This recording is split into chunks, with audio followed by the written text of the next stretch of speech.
Hi guys, it's Sherry. I hope that you're having a wonderful day. Y'all, it is time to make some more awesome stocking stuffers. Stay tuned.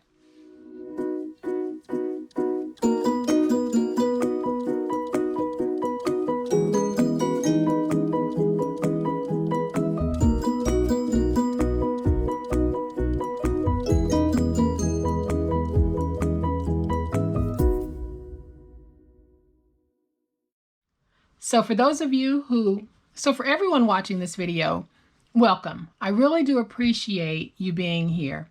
And for those of you who are not subscribers to my channel, I would love to have you join my crafting family here because it is an awesome place to be. So go ahead, hit that subscribe button. Make sure that you hit the notification bell so that you can be notified when I upload a brand new video. And today, guys, we are going to make a really super sweet, literally super sweet stocking stuffer. And here it is. It is this little box of chocolates. I added an acetate window so that you could have a little sneak peek on the inside. And it's just a little something. It is not meant to be a big old candy box. It is just a little something that you can drop into a stocking or that you can pass off to the post person, or you can hand to a receptionist at the doctor's office or a coworker. Just a little something of acknowledgement. But it's super easy to make and it's super elegant looking. It looks very high end and it's going to cost us pennies to make it. So here's what we're going to need to make it. We're going to need a piece that measures 5 3/8 by 4. We need a piece that measures 8 by 8, a piece that measures 8 1/8 by 8 1/8. I have a piece of acetate that measures 3 7/8 by 3 7/8. And then I have a little template that measures 2 1/2 by 2 1/2. And this is a chipboard template that I'll be using to cut out my window. So the first thing that we are going to do is we're going to go ahead and score the 8 by 8 inch piece. And we're going to score it at 1 and at 2 on all 4 sides.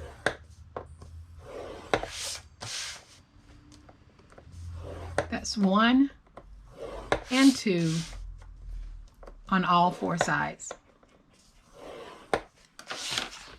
And while we're at it, we're going to go ahead and score the lid too because we have the scoreboard out. So we're going to take the lid, which measures 8 1/8 by 8 1/8, and we're going to score it at 1 and at 2 on all 4 sides.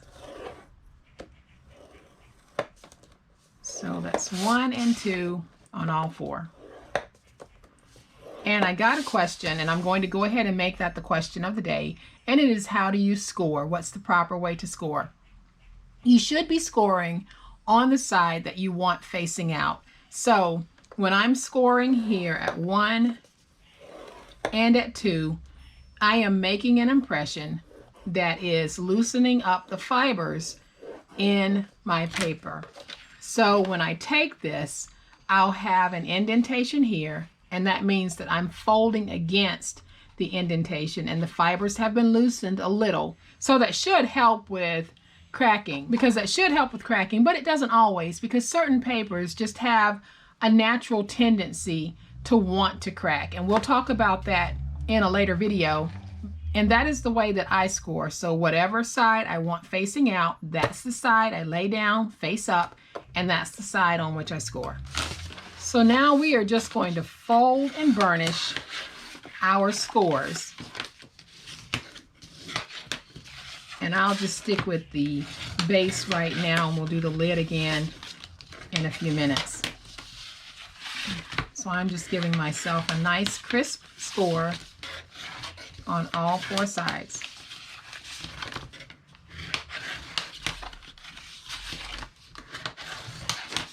And then we are going to have 3 corner pieces that we need to get rid of on all 4 sides of this box base. So go up to your second score mark and drag straight down, because we're separating these 2. Then we can angle in here. You can go ahead and angle here. Then we're going to remove that tab, and then we're going to remove that piece. So that is what you're going to have left. So we're going to do the same thing over here. We're going to go up to the second score mark. We're dragging straight down first so that we can release these two. Then I'll just go ahead and angle in. I'll angle in here. And then I will remove that piece and shorten that piece. And then I'll come to this side and we follow that same process. So we just go up, drag down, angle in, remove that piece, remove that piece.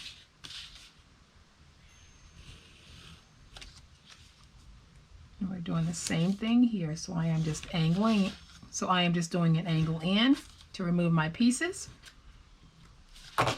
And now that I have my pieces removed, this is what I have left. Now what I'm going to do here is just angle in just a little bit because it's easier to fold these in when they have a slight angle.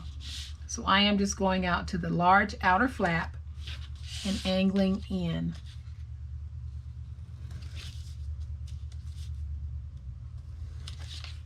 Okay, so now we're ready to put it together, and all we're going to do is take our flaps, add our glue, and join it together, making sure that we have nice, crisp corners. So I'll just use my little bone folder here, go on the inside, get that stuck. Do the same thing here, making sure that I have my corners nice and aligned. And then I will do the same thing here, adding my glue to the tabs. And I'll take those tabs and get them stuck.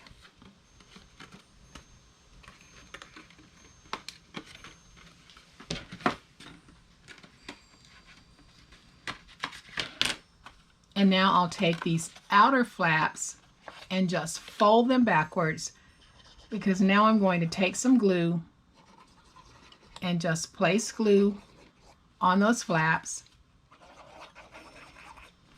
and we can fold these in. So I'll fold it in just like that, take my bone folder and just get everything stuck down on all four sides. And this is just a little favor box, so I am not adding any chipboard. We are just going to use, I'm using just regular old cardstock for this. And then I'll just go around all four sides to make sure that I have everything nice and stuck. So now I'm going to bring in this piece that measures 3 7/8 by 4. We're going to bring the scoreboard back in, and I'm going to score this at 2, at 2 3/4, and at 3 1/2. Then I'm going to take it, and that middle score is where I'm going to fold like this. And then I'll take this one, fold out like that, this one, fold out like that. And this is what we'll have. So at this point, I'm just going to take it and position it in the box just to make sure that it's going to fit. And now I'll take my glue. I'm going to open this, and I am going to place glue on the inside, and then I'm going to place,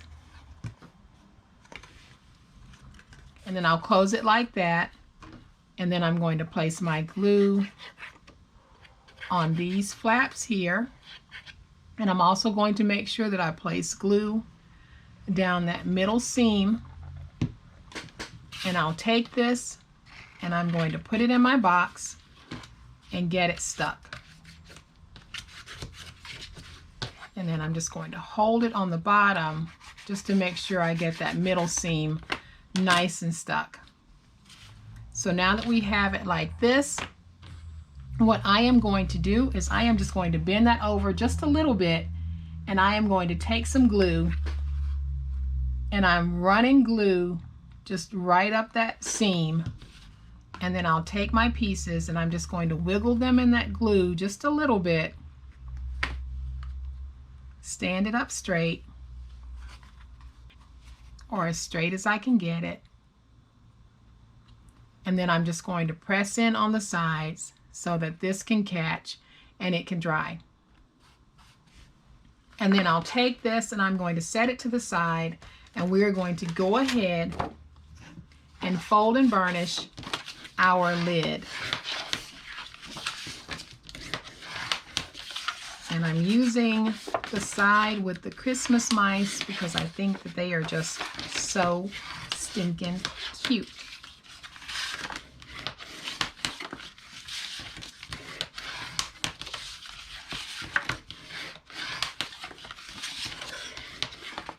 All right, so once we have all of our scores folded and burnished, we're going to do the same thing. We have 3 corner pieces that we're going to remove, and we're going to follow that same process. So go up to the second score mark, drag straight down, angle in, and just go ahead and angle in here, and then remove that piece. We'll come over to the opposite side. See which side is easier to see. I'm going to try this side. Going up to that second score mark, drag straight down, angle in, and I'll angle there and remove that piece. And this is all that we need to do to get our lid cut out. And again, like I said, we're making a very basic box, nothing extravagant, but it looks extravagant. So I am on my last one.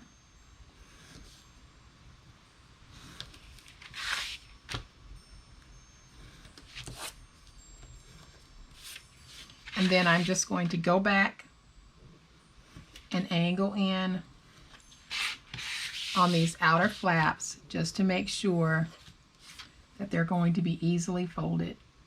Okay, so now that we have this cut out, it's now time for us to place our template. If you want an acetate window and you don't want to run this through a die cutter, or you don't have a die cutter, this is a great way to get an acetate opening. So I am just going to take mine and I'm going to place it down on the diagonal. So I am just going to add some glue to the bottom of this so that it won't move when I'm cutting it out. Then I'm just going to eyeball this.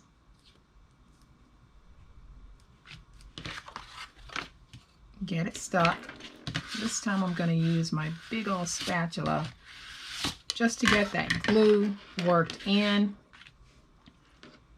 And now I can use my finger blade just to trim around this template piece that will give me my opening for my sweet little acetate window.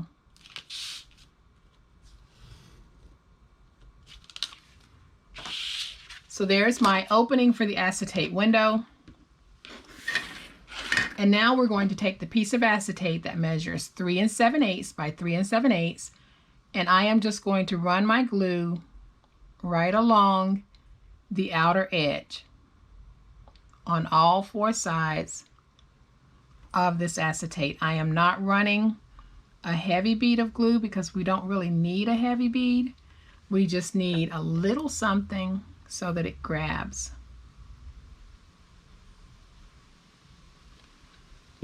And so now we can take this, and I am going to place it down so that my glue does not fall on the opening.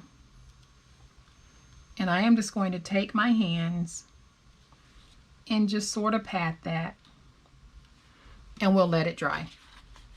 Alrighty, so now that our glue is dry, we're going to go ahead and put this together, and you can see what a sweet little acetate opening we have on this. So I am going to take my glue, and just like we did on the box bottom, we're going to place glue on our tabs, and then we're going to join those corners, making sure that we have them nice and tight and even.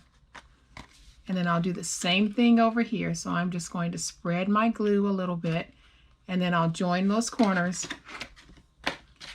and go on the inside. Make sure I have it stuck. And I am going to just add some glue on those two. Get that nice and stuck and even. And then I'll go on the inside with my bone folder and get that stuck. So now I'm going to open this and by folding these backwards. And I'm going to take my glue, place my glue on all 4 outer flaps. And now I can take these and just fold them in. Use my bone folder, big old spatula, whatever you have handy, and get it stuck. I'm just going to make sure that I have a really nice stick on these. And I'll do my last one. So now I'm just going to go around and make sure that all 4 are stuck, and this is what we have. So now we can bring our box back in, moment of truth, place our lid, and this is what you will end up with. Beautiful, all on its own, but we are going to place some candy. I have an admission to make. When I started this project, I had more candy than you're seeing right here, but me being me and chocolate being chocolate, couldn't quite resist. So I am just going to fill in a little bit of the gap with some shredded paper. And I am just going to take my little nuggets and place them in like that, just so that you can get the idea of what I'm doing here.